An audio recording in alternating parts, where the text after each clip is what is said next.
Un soir, j'avais 4 ans. Mon père, ma mère et moi, nous nous sommes enfuis. Nous avons couru toute la nuit à travers la campagne, prenant soin d'éviter les autres plantations, et nous avons rejoint les faubourgs de la Havane. Mes parents m'ont mis en sécurité chez une femme. Je ne les ai jamais revus. Cette femme m'a vendu 245 pesos à un riche marchand portugais, et en même temps, elle me libérait de l'esclavage. En Europe, il n'y a pas d'esclaves. J'ai été docker et danseur de rue, porteur de bagages, et puis j'ai fini par travailler dans les mines de fer. C'était dur, mais nous étions solidaires. Les jours de repos, on se lâchait, et moi, je dansais. Dieu que j'aimais ça, danser. Il improvise une chorégraphie et c'est à ce moment que Tony Grice l'a aperçu. Il l'a suivi, clown, en tournée à travers toute l'Europe. J'ai eu la chance de rencontrer l'amour. Nous sommes sans doute un des premiers couples mixtes. Elle était chanteuse, elle avait 2 enfants. C'était Marie, l'amour de ma vie. J'ai eu la chance de rencontrer le succès, des fils, le fil de la vie, tellement que j'ai même eu ma propre marionnette. Créateur du mouvement hip-hop, Couple mixte lutte contre la discrimination par le rire et l'humour, même s'il y avait l'humiliation.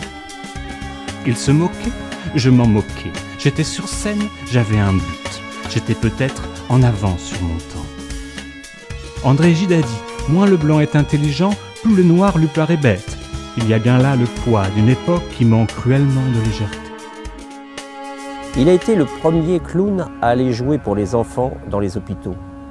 Il était payé par leur rire.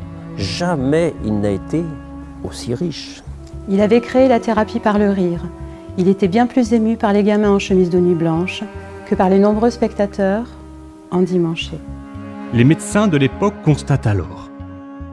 Les petits vont mieux, et certains guérissent même. Non mais tu te rends compte, déflagration. On prend conscience que l'impact du rire soigne bien mieux que l'explosion de la douleur. Il passe de Tony Grice à Fouti, avec qui il partage 15 années de spectacle, qui, 100 ans après, font partie de la légende circassienne. Première star noire, artiste de publicité, acteur de cinéma muet, duo blanc-noir, clown à message, naissance de mon expression, être chocolat. La presse est dithyrambique. Chocolat est roi, chocolat est maître, vive chocolat! Pas de bonne soirée sans chocolat. La caricature du bon nègre les amusait plus par ignorance que par méchanceté. Je deviens célèbre et populaire. Certains parlent même d'institution. Raphaël Chocolat dit Padilla est mort dans la misère, ignoré de tous, le 4 novembre 1917.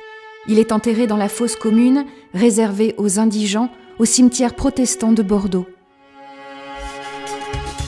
Chocolat aura lutté à sa façon contre les discriminations, par son art, son talent, son sens de l'altérité et sa fidélité, en amitié et en amour. Inventant la thérapie par le rire, soulageant la souffrance des enfants malades, beau personnage, moderne, modèle des combats incessants à mener pour l'humanité.